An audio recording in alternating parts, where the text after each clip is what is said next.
Hey, good afternoon, everybody, and welcome to this briefing session of Work for Progress. Good afternoon, everybody.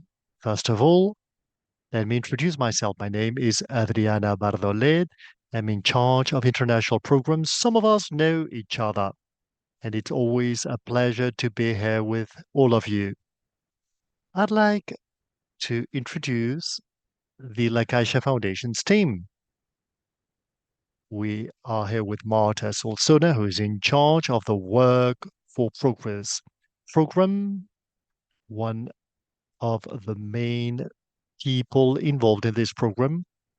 We have Laura Aldabo from the La Caixa Foundation, who is also here with us in all of this process, and Gorka Espiau, Scientific Director of the W4P program.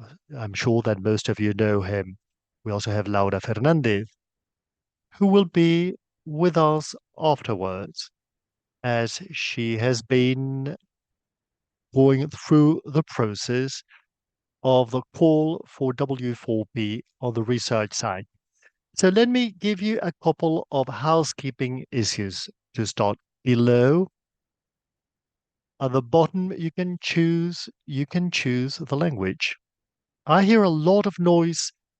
Has somebody got a mic that's not muted? You need to select the language.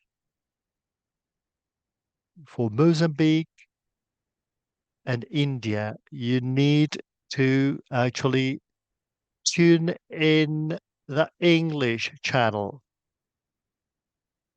And I'd like to ask you, for any doubts that may come up, we can make a note of them and you can send them through the chat box, and then we will answer any questions you may have at the end of the session. So let's start today's session with a short explanation of the W4P program, its evolution, and how we have come to today. And for that, we will share a presentation.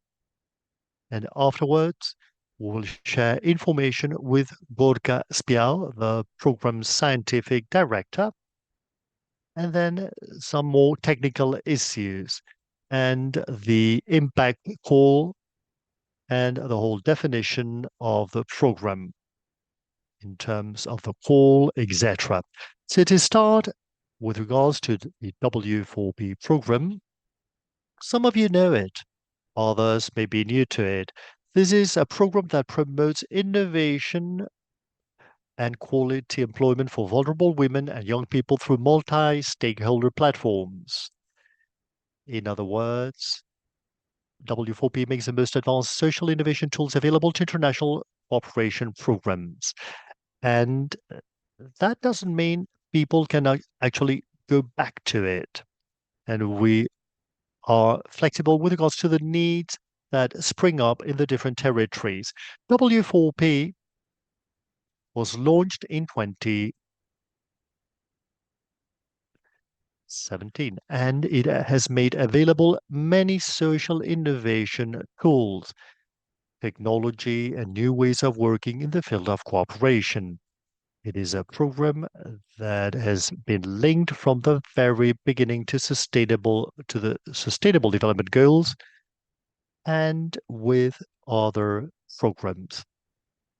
It has different implementation phases, but it focuses on the proactive listening process, listening to the communities, to co-create with all of the actors involved in the ecosystem, small-sized and medium-sized businesses, and to accelerate those that have the greatest possibilities. The program is being implemented in India, Mozambique, Colombia, and Peru. And there is a significant part of it with regards to the assessment and knowledge management. This is very important to collect all of the knowledge that's generated in the program so that the organizers can actually use it, but also the organizations that are operating in the system can also use it and to make the most of that knowledge for other organizations that at some point want to also start cooperating either with this program or other programs. Based on this, let me mention the results and the impact in 2017 when we started with the program in India, Peru, and Mozambique. And since last year, we are in Colombia, led by the Grupo Social organization. So far, we have achieved promoting more than 20,000 businesses, generating more than 40,000 jobs. And as we have said, there is not only the implementation, the operational side, but there is also the knowledge generation side. Every year, we organize an event in each one of the countries in which the program is being implemented. And once a year in Barcelona, we have our annual W4P event in which we count with all of the partners in the program to learn and to share and to work together. So this is a program that has been recognized in different instances by different organizations. Some of the ones you have at the bottom of the slide, and this helps us think that the program, with regards to its definition and its action, it has accumulated experience, and it's a good formula to implement cooperation programs. Now, with regards to the financial side, let me highlight that the La Caixa Foundation has already funded the program with more than 17 million euro in the past years, distributed between 3 and now 4 countries. And with regards to the co-funding, a significant, remarkable feature of the program is that we are co-funding 44% of the total budget, which makes us think that the program from the very onset has had a platform definition, and above all, it has as a goal to be able to implement it together with the partners involved, not on our own. So the La Caixa Foundation contributes to the funding, but in terms of the know-how promotion, we count on others. Currently, we have 50 member organizations at W4P, which contribute an 18%, and the co-funding from third parties amounts to 26%, with the Bill and Melinda Gates Foundation, the Spanish International Cooperation Organization, the SBI Foundation, Climate KIC, ISS Foundation, etc. And the co-funding has increased from 7% in 2016 to match the La Caixa Foundation's budget in 2023. The most important part for W4P is this networking style of work. We have a plan, a program to co-work and to network led by a non-for-profit organization specialized in financing with a social interest. We have different partners, incubators and accelerators, universities, civil society, organizations, public actors, and the private sector are all involved. And for-profit organizations can also be involved, but they should also show their social interest. Thus, incubators, as I've said beforehand, and accelerators and universities are also involved. In terms of the geographies involved, and this is very significant and important for those who want to be part of the program and who are not yet in the networks. For W4P, the geographical focus is very important so that there are connections within the territory itself, but also connections with other territories within the country that could actually be well connected. So it's very important to count on new organizations that are connected with the territories and geographies in which we are present. In India, currently, we are in Bundelkhand and the eastern Uttar Pradesh and Rajasthan, in Mozambique, in Sesión, and in Peru, in Condorcanqui and Quisquipanchi, in Cusco. And we have a connection. This is the case of Peru between Quisquipanchi and Condorcanqui.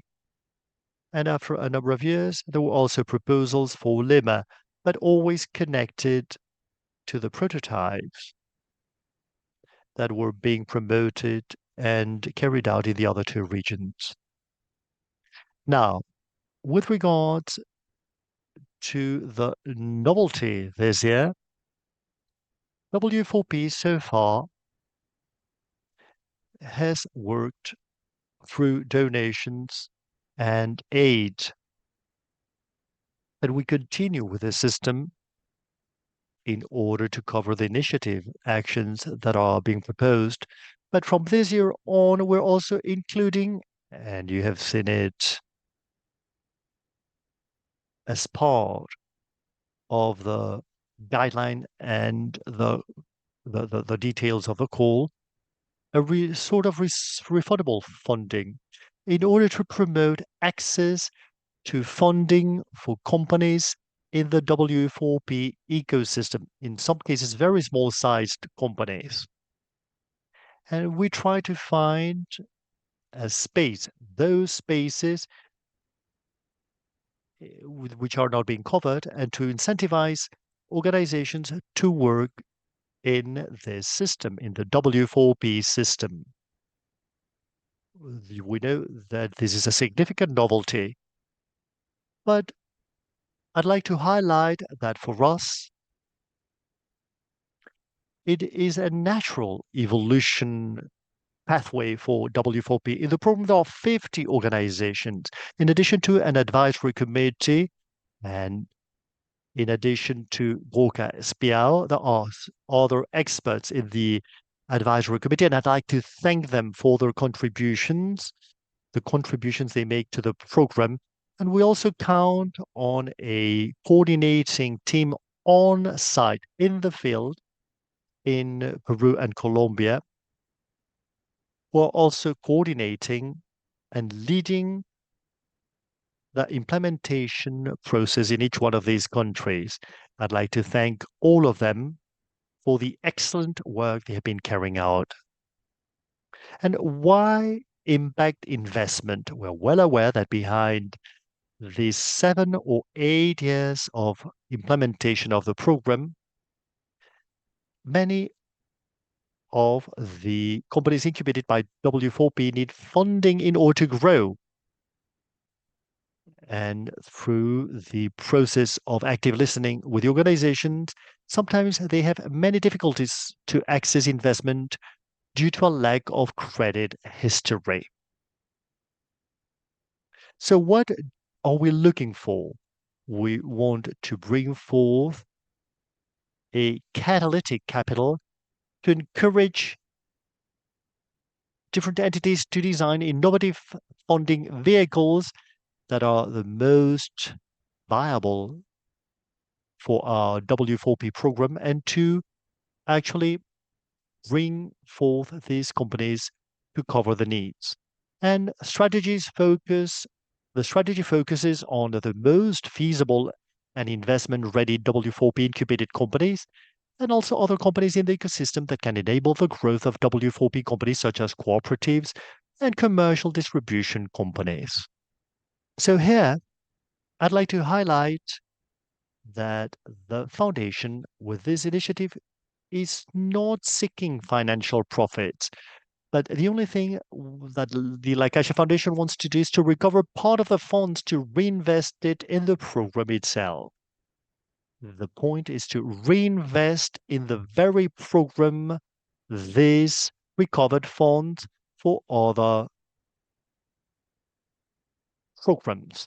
So what we want to get from this international cooperation at the La Caixa Foundation is that for this past year, we've been working on the process of listening and identification with the same organizations at W4P, trying to analyze their needs in different fields and to define a call that could be adapted to different goals. But we have also been working with organizations and other foundations that are already implementing pioneering strategies in order to have a strategy that can truly make sense for our cooperation program. I'd like to thank all of the people who have accompanied us in this process. And without any further ado, I'm going to leave the floor now to Gorka Spiao, who is the scientific coordinator for this program, who will introduce and share with us the philosophy behind W4P. And as we have said, W4P has already an accumulated expertise of 7 or 8 years. So thank you for being with us here today, Gorka. You have the floor. Thank you very much indeed, Ariadna. Greetings to everybody. Well, I'm going to be very brief, but I'd like to share with you the differences that exist between W4P and other programs with similar characteristics. Can you hear me well? Can you all English speakers follow me well? Okay. When we present this sort of program with a closed approach, we say, okay, this is my proposal.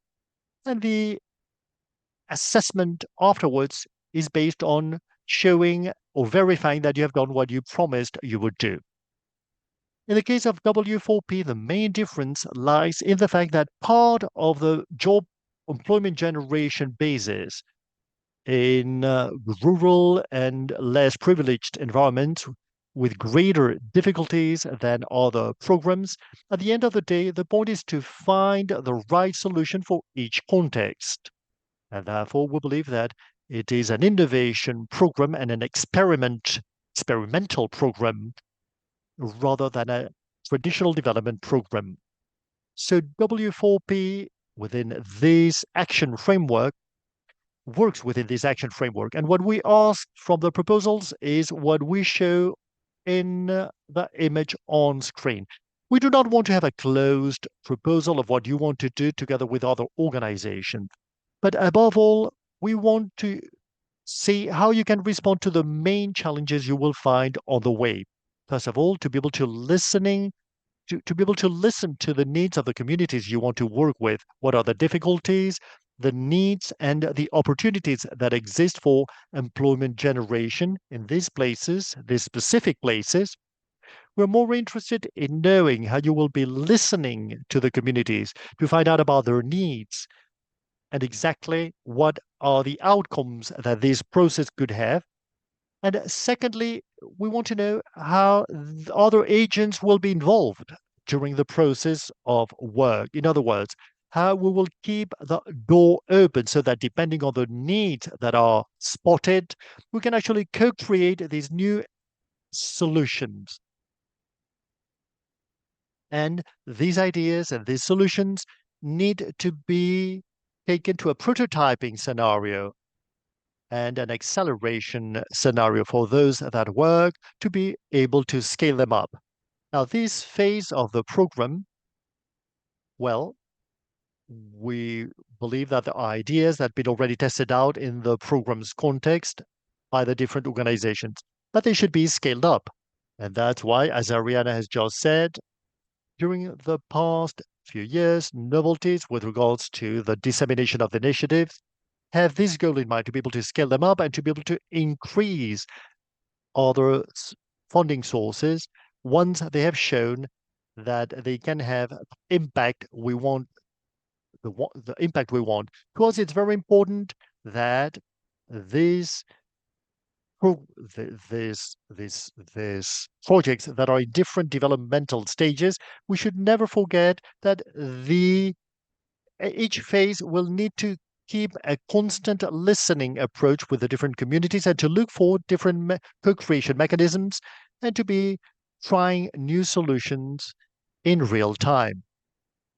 Now, afterwards, the program needs to combine the management of the processes and the results in a more or less traditional or standard way compared with other programs, but we will add an evolutionary assessment layer to understand better the impact we generate and what sort of changes we can actually introduce.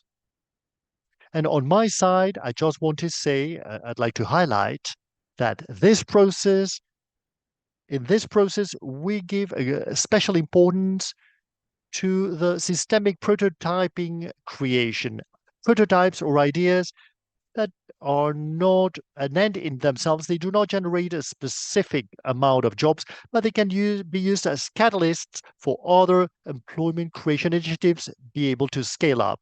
So the very co-creation process will try to identify these prototypes, and it is true that we would like to be able to find ideas in the proposals that are already showing their effect in the countries in which you will be able to work and how these ideas can help other initiative actions that are either part of the network or maybe outside of the network, but they can help us to have a greater impact.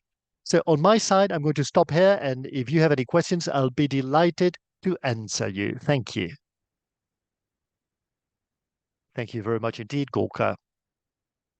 So next, we will give the floor to Laura Hernandez, who has been helping us out with all of the funding part and the impact assessment side. Laura, whenever you want, you have the floor. Thank you, Ariadna. Thank you very much indeed. Greetings to all of you. Good morning, good afternoon, good evening, depending on where you are.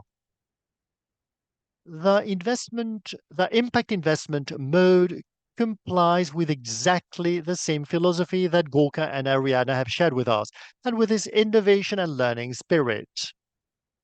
The idea is to promote the design and the implementation and or scaling up of a funding scheme that's right for the very micro, medium-sized, small-sized and medium-sized businesses, their impact in the ecosystem where they have been incubated or they have been nursed, and we want to open it up as well to the MS small and medium-sized enterprises, the SMEs that act as drivers, as aggregators or drivers in the ecosystem. They may be part of the value chain and they may play a role in the systemic change goal, as Gorka said. So if we understand these two profiles and the realities and the contexts in which we're working, given the risk profiles or the credit risk profiles that these entities have, there is a credit gap. And we want to fill up those gaps by taking this impact investment mode with this catalyst capability that allows us to adjust these reimbursable funds that want to be returned to the Lacaja Foundation and to prove or to test out these vehicles or this scheme to make sure it's useful to channel the funding to these micro and SMEs, the aggregate or driver SMEs. The micro ones, the very small ones in the systems, have funding needs of about, well, for minor amounts, according to what we've been analyzing, between 2,500 and 5,000 euros, funding up to 2 years, with a greater work potential in the operational side, that is the use of these funds for working capital, whereas in other cases, for the use of the purchase of assets or instruments. And in the case of aggregate SMEs, the figures are more significant, reaching up to between 30 and 60,000 euro. with a more varied use of funds. There is a lot of need for funding for the daily operations and for the purchase of assets as well. So we want to have these two profiles well defined in our minds. And let me share with you again what the financing scheme is all about. Okay, the approach is called a scheme, but it's a structure or a vehicle depending on how you want to define, depending on how the leading organization wants to define it. At the end of the day, the goal is that this scheme allows us to channel the La Caixa Foundation's funding, our own funding or third party funding, and to create this credit fund that allows us to place these loans in the target micro SMEs. Okay, on screen we have three actors: the La Caixa Foundation, the leading organization, and the target MSMEs. On the one hand, we need to understand what are the needs of these target MSMEs, in which the leading organization and its associates, its network is focusing on, and what is the need and how will that need be covered with the credit instrument proposed, which can be an instrument that is already being used or a new one.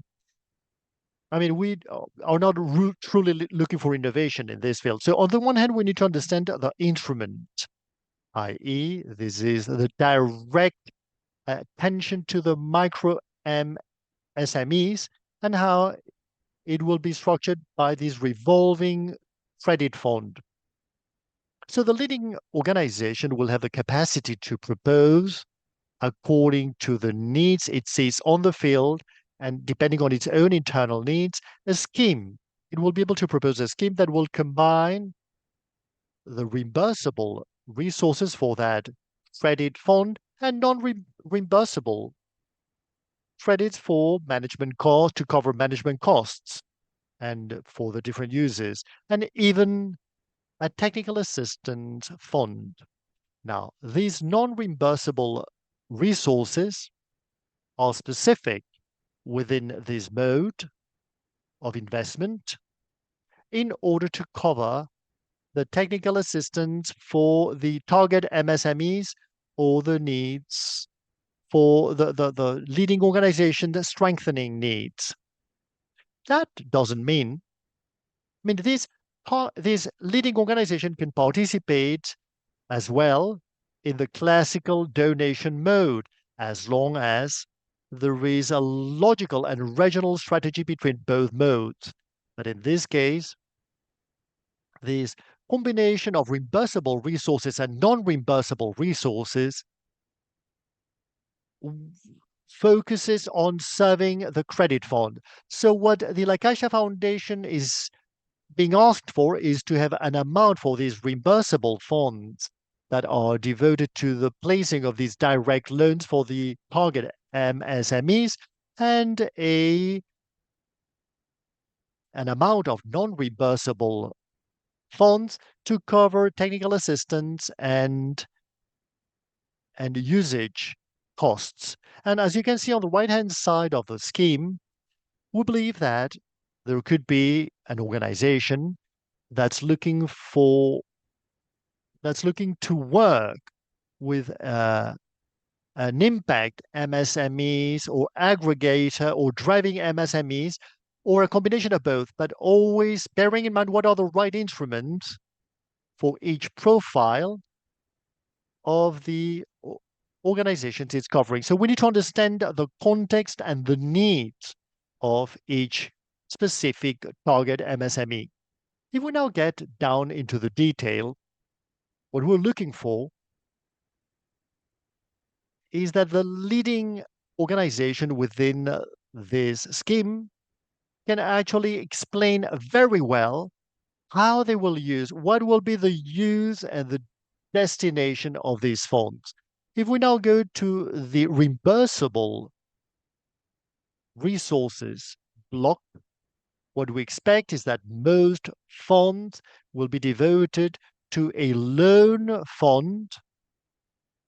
As I'm telling you, in order to make possible the deployment towards specific instruments or instruments that will be designed thanks to this call because they understand the needs of the different segments we have selected of target MSMEs. And what we expect is that you provide us with information about which would be these instruments conditions, the conditions for these instruments and the projections for this fund. What do I mean? We will project on an Excel sheet how the placement of these funds would be made through the direct loan instrument and how these funds will be recovered. So what we would have is a call to recover and return the funds to the La Caixa Foundation, as Mrs. Bartlett has mentioned, in order to place these recovered funds in other projects in the future. And we will value positively the cases in which you can actually share the profitability of these funds. If the organization, in order to look for the future sustainability of this scheme, is charging a profitability, an interest rate for these loans, this will be valued positively. The fact that the reimbursable character of these funds, part of this profitability will be reinvested.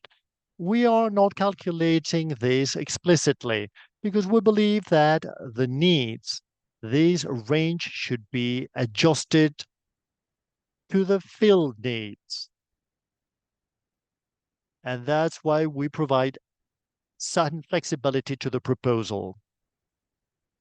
We also value the possibility of using a part of these reimbursable funds to carry out risk coverage, as if it were a guarantee or a provision for the potential losses, in order to be able to cover the risks of including the entry of third-party investors to the fund.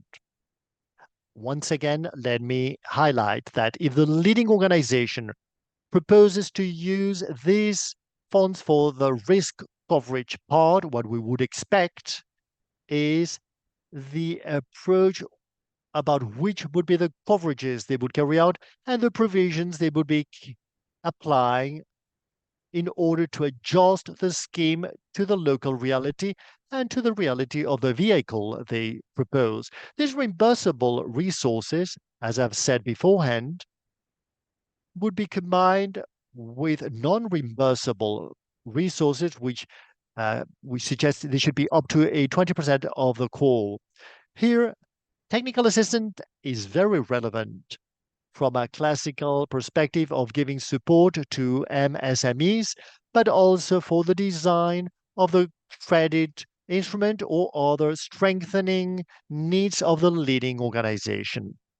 We would like to highlight that technical assistance is very relevant as well as impact assessment and good practices. And in the case these funds are not asked for, we would expect that these activities are covered with your own co-funding or third-party funding. But we will value very positively that at least 20% of the total project is devoted to technical assistance and to the project's costs coverage. In the case of the coverage, we expect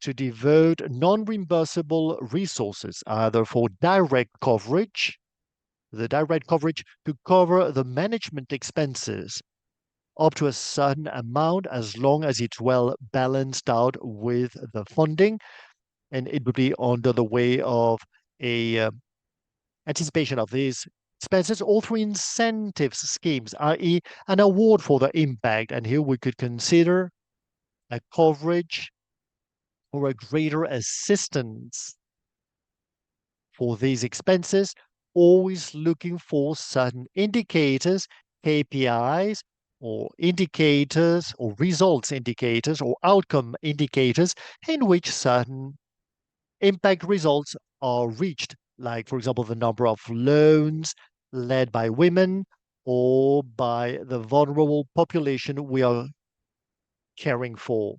And with all of this scheme, we expect this scheme to be co-funded with what's specified on the project basis. And it's flexible if it's devoted to the loan fund or the part for the coverage of expenses and technical assistance. It will be valued positively as long as this core funding can attract third-party funding. Let me emphasize that it's a flexible scheme that needs to care for the needs of the target businesses in order to cover and place these new loans or these new instruments according to their needs.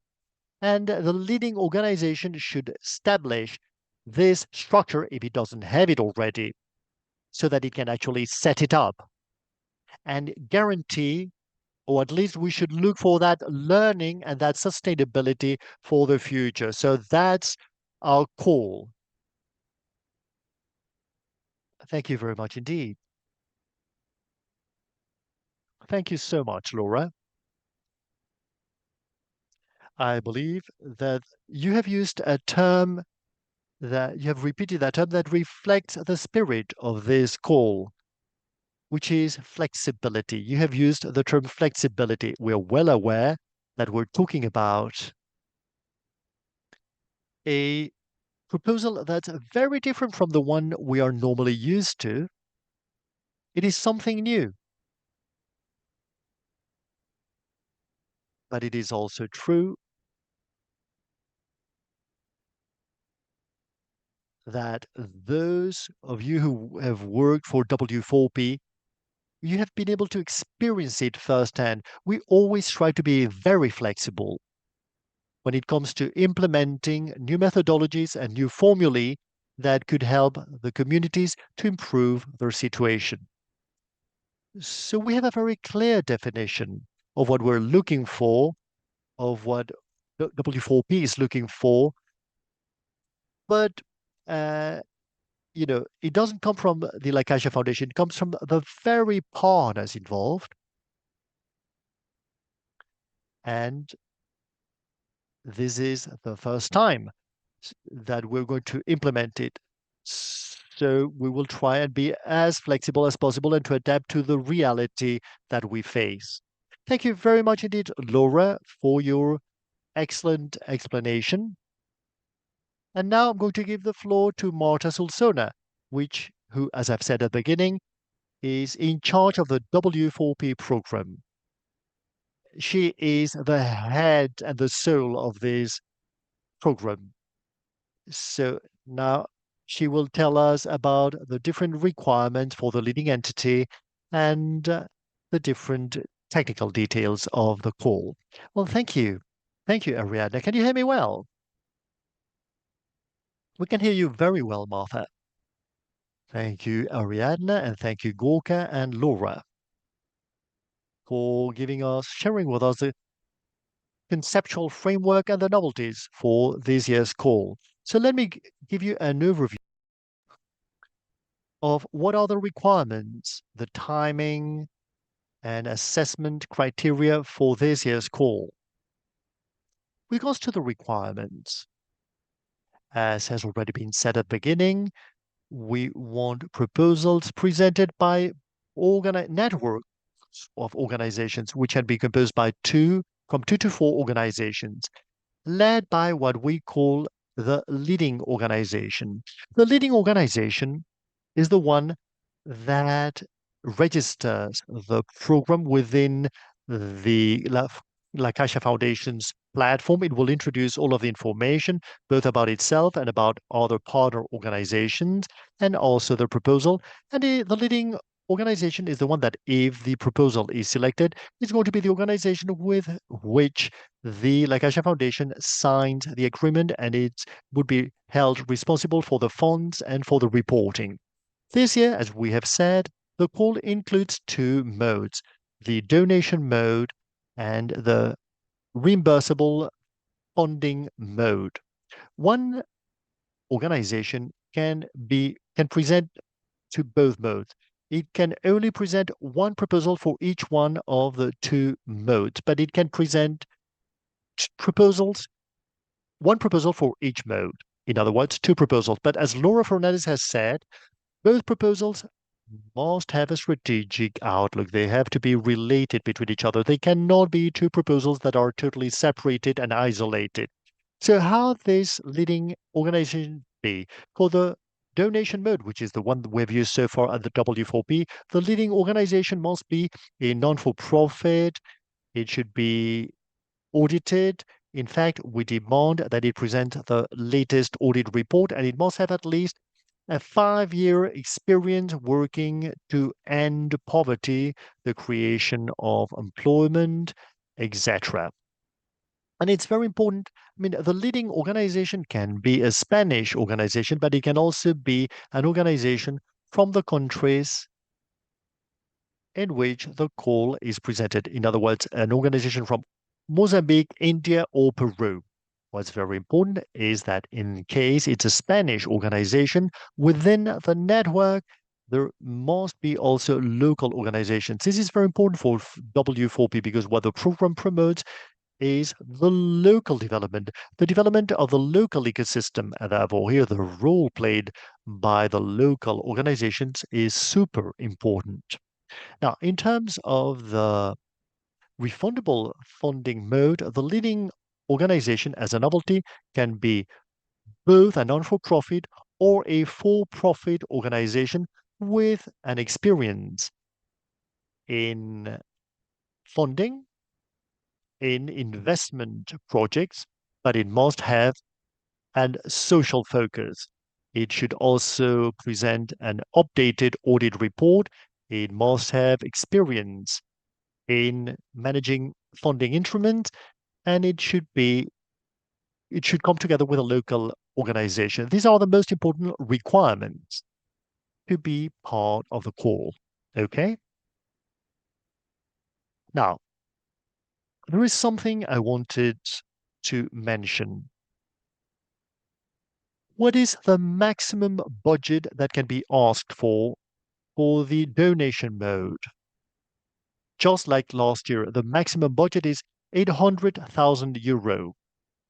But if the leading organization it is for the it comes for the first time to a W4P project, the maximum would be 250,000 euro. In the case of the reimbursable funding, 500,000 is the maximum you can ask for. Okay, now in terms of the dates, the call was presented yesterday. We will have it for 2 months. It will close on the 30th of August. And it's very important that the leading organization presenting the proposal registers as soon as possible in the La Caixa Foundation's full platform. We will demand a number of documents, and to actually register you takes some time, especially if it's a new organization that comes from for the first time. So we ask you to start the registry process as soon as possible. Even if the project is not yet fully developed, you can register anytime. And what we recommend is that you do it as soon as possible. And here we show you, here we share significant email addresses, the help email for questions, the application website, and the website of the call. On the website, you have the basic documents required for the call, the basis for the call. We invite you to read it in detail. You have information about what's being done at W4P in the 3 countries and on the website as well. You have some extensive documents about the folder of prototypes that has been actually implemented in each one of the countries. So you have a portfolio of prototypes and a manual for the La Caixa Foundation's call application. Now, with regards to troubleshooting and doubt management, please channel it through these email address. Whenever you have doubts about the call platform, etc., you will have a technical assistant who will help you out. And the content doubts will be managed by the technical service and ourselves. Given that the call will be open during the months of July and August, the content doubts, if at all possible, should be introduced in July because in August, for a number of weeks, part of the team will be on holiday, so the response will not be immediate.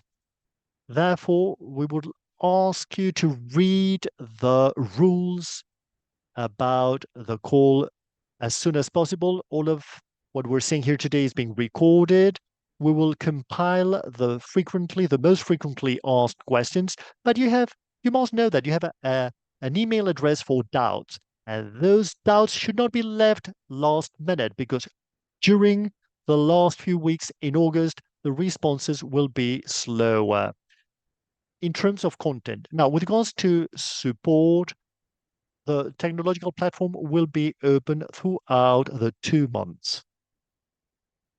Now, once the proposals are presented and once they are processed through our application, we will open the assessment or evaluation process. As Ariadna has mentioned at the beginning of the session, we will have an external advisory committee that does not belong to the La Caixa Foundation,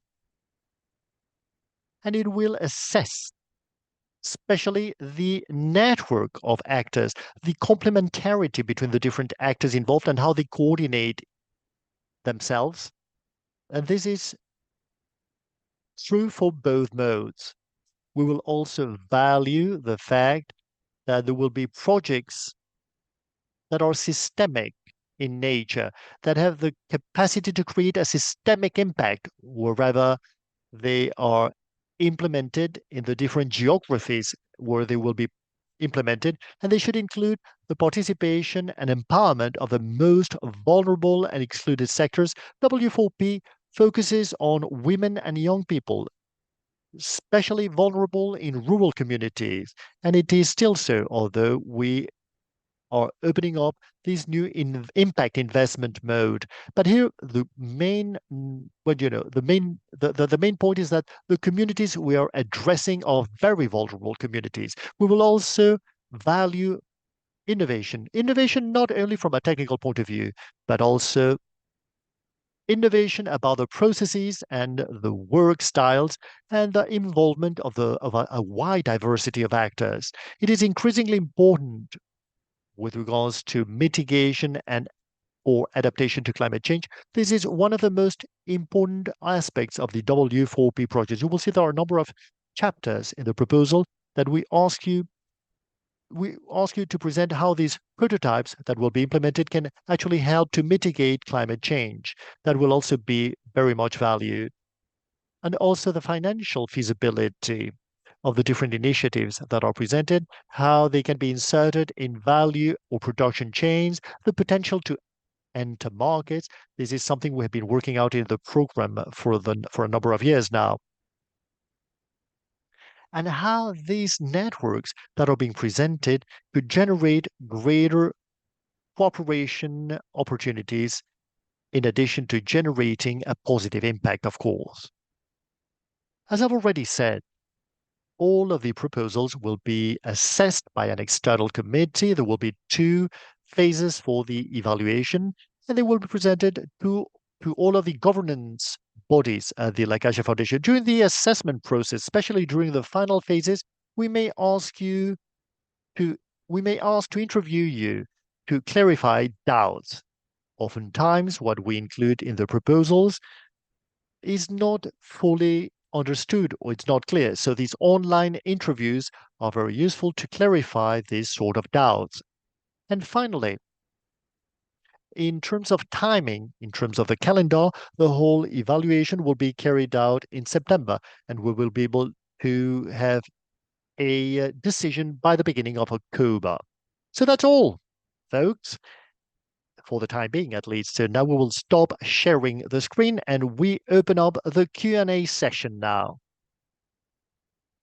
And we will be delighted to answer any questions you may have.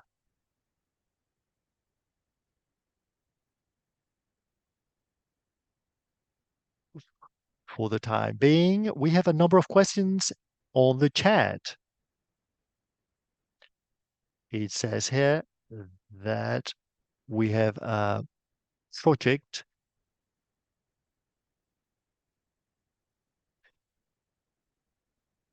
Would we have the possibility to visit Peru projects already developed by W4P? Well, what we can actually do is to get the organizations interested in having more information with the different coordinators from each country in order to be able to carry out these visits or to get further information about them on the field. Fine. I've also seen there is a question. You have already answered it, Albert. The whole session will be registered. It will be recorded, sorry, and it will be shared with you. You will get an email in a few days' time reminding you of the dates for the call, the link to the website, and the link to the recording of this session as well.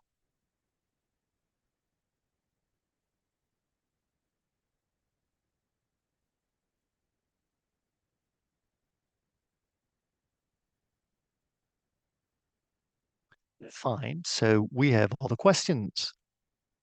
Okay, it says here the co-funding. How do you manage the co-funding? Who are the co-funders?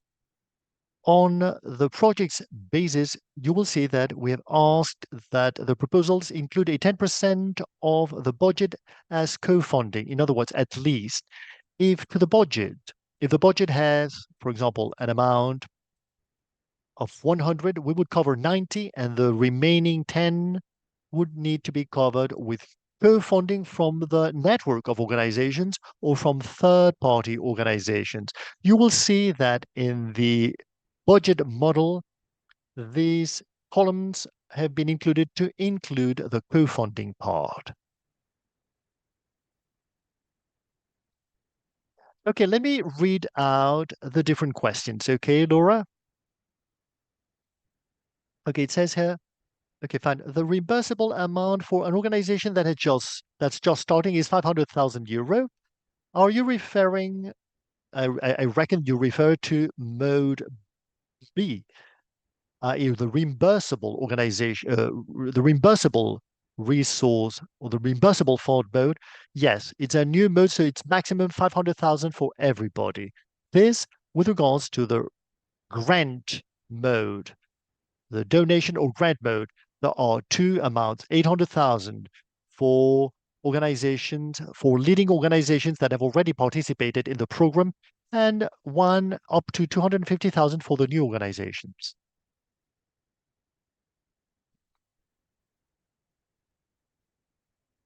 Okay, Raul Canovas asks about the implementation requirement of 80%.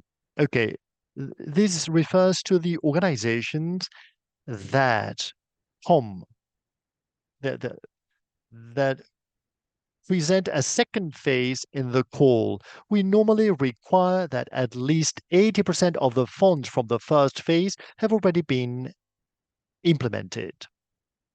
This year, we have given greater flexibility to it, and what we require is that if they are not, if they are not at one, if not 100% of the funds have been implemented, you should present a plan about how they will be implemented with a forecast so that during the signature of the second agreement, which is at the end of October, beginning of November, at least 100%, well, close to 100% should be implemented. It's very important to present an audit report about what has already been implemented. Yes, Yurazema Pacheco asks, to participate, must I be an SME or an MSME? Here, when we talk about MSMEs or SMEs, well, Laura, would you like to elaborate on that? These are the target organizations, yes. It must be a leading organization as a whole, with the network partners up to 4 organizations, but the leading organizations for the investment mode can be for profit and non for profit. As long, I mean, if it's for profit, it must have some expertise and in impact investment and also in the placement of funds. So it is not a call for the direct access of SMEs, but these leading organizations work as middle organizations, as intermediaries for these MSMEs, for these driving SMEs, as we have called them. Raul Canovas asks, okay, the conditions for the fund reimbursement will be negotiated between the organization and the La Caixa Foundation. I do not understand your question, Raul. What do you mean? Are you talking about the agreement? Laura, do you understand? Yes. Well, as you may have seen, the approach is quite flexible. So what we expect is a scheme that combined the funds depending on the needs of the organization and the target SMEs. It can just be a fund for technical assistance or a fund with a part of it devoted to risk coverage. I mean, it's an open approach, and it's we also have an open approach for the profitability. Clearly, we value the reimbursable nature of it. And when I say reimbursable, I mean that we reimburse the same amount of money that was involved in the loan, and we will value positively if this reimbursable character is for the capital or for the interest. So we have the same thing. The easiest would be to do it on the utilities at the end of the scheme once we have recovered the loan, and to think about a participation of La Caixa in these utilities. But we could also think of it as a more standard profitability in terms as if it were a standard loan. But we leave it open, and we believe that in some cases the context will be for something that's totally new, where there's a very high level of risk, and we want to adapt to this reality and to be this flexible. But in other cases, when it is a micro-funding organization that's already working on it and that already has expertise in this context, and with this call to make the scheme replicable or scalable, it must have a profitability rate in order to guarantee this future scaling or the coverage of its expenses in the future. So here we will value more this sharing of the profitability. And therefore, my answer to your question is that this relationship and these conditions will be assessed case by case, on a case by case basis. And at the end of the day, it will be an agreement between the La Caixa Foundation and the leading organization based on what you present. I hope I've made myself understood. Thank you, Laura. There is a question from Anna Ita who says, what are the requirements that the local organizations must comply with? Okay, the local organizations can participate as partners within a network, or they can also participate as the leading organizations of a network. In this case, what we will require in the case of a grant mode and non-for-profit, in the case of the B, the reimbursable resources, it can be for-profit or non-for-profit. If it's for-profit, it must have expertise in loan management or impact management, etc.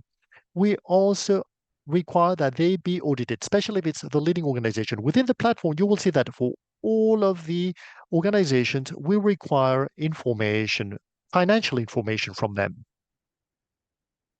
And this is very important for the leading organization. We require an updated audit report, and it must have at least 5 years of experience in employment generation, in the employment generation field. I think your question was about that, right? We have another question from Angel Elias. I'm going to read it because it's very long so that everybody can understand it. You say, if our work hypothesis for the scaling up of the prototypes includes key actors like subnational governments, regional and local governments, must we also include them in the results and the activities in order to improve through policies and actions, even if they are not direct beneficiaries? For us, this is framed within a systemic solution. How do you see that? Yes, we see it positively. It's very good to include public actors as part of the network and to include as well, even, you would include them as part of the network in the design of the activities and even how they can influence to change the rules and regulations to make them more adaptable for entrepreneurship.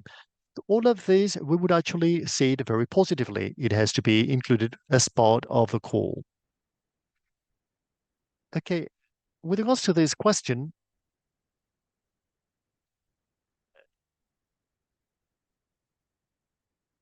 okay, we have they can be for any region or some priorities for certain regions. That's what Steffi Yasmin has asked, but no. This is also part of the basis, one of the conditions for the project. We could open up a new area, yes, a new region, but what will be presented in this new region or area cannot be isolated. It must have some sort of a connection with what's being carried out currently at W4P. So the connection could be, and this is what has already been done. For example, this is what Ariana mentioned beforehand in the case of Peru, the commercial trading connections, the sale of some of the products, trading relationships to sell some of the products of the prototypes in the W4P portfolio. Another connection would be the scaling up or the replication of the W4P prototypes in other regions. What's crucial is not to present something that's like a silo, that's an isolated initiative that has no connection with what has already been done at W4P.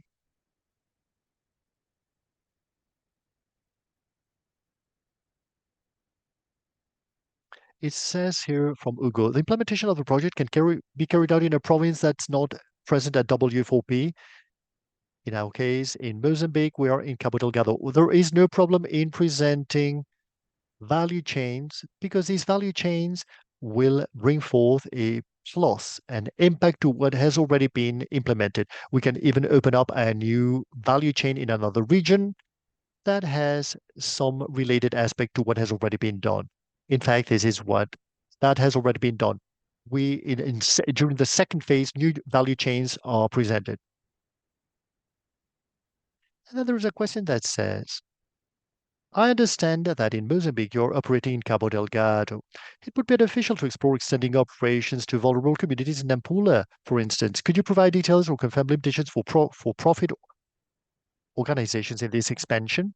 Yes, what we ask is that say the same organization is not the leading organization in both networks. The only change we have carried out this year is that this very same organization could lead two projects in the same country by presenting itself in mode A and mode B, both modes with something that must also be strategically related, not through isolated projects. But in the case, for example, of an organization that could be a leading organization in one country and be a partner organization in another country, yes. And finally,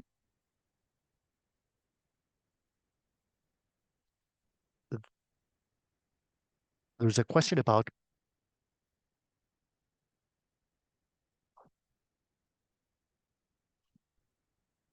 what do you think should be kept in mind to introduce new territories? Yeah, the possibility of connecting with the current W4P work. In other words, the W4P prototype portfolio, how that new region could make a positive contribution or some sort of an impact on the current W4P activities.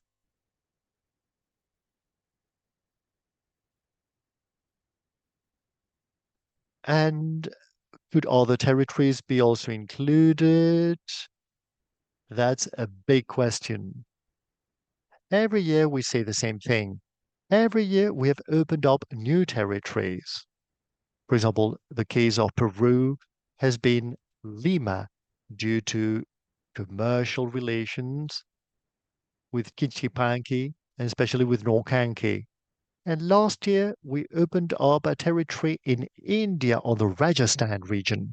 And here, what we're doing is to scale up the agricultural prototypes in a new region, a region that has very similar characteristics to Bundelga, one of the previous regions. The region where we are in India, which is characterized by being very rural, very vulnerable, and with a scarcity problem, with drought problems uh, very much affected by climate change. And here we have tested out some initiative actions. They are working. And so what we do with this new proposal is to replicate it. What has been proposed is to replicate some of these initiatives in the new region, in the new area.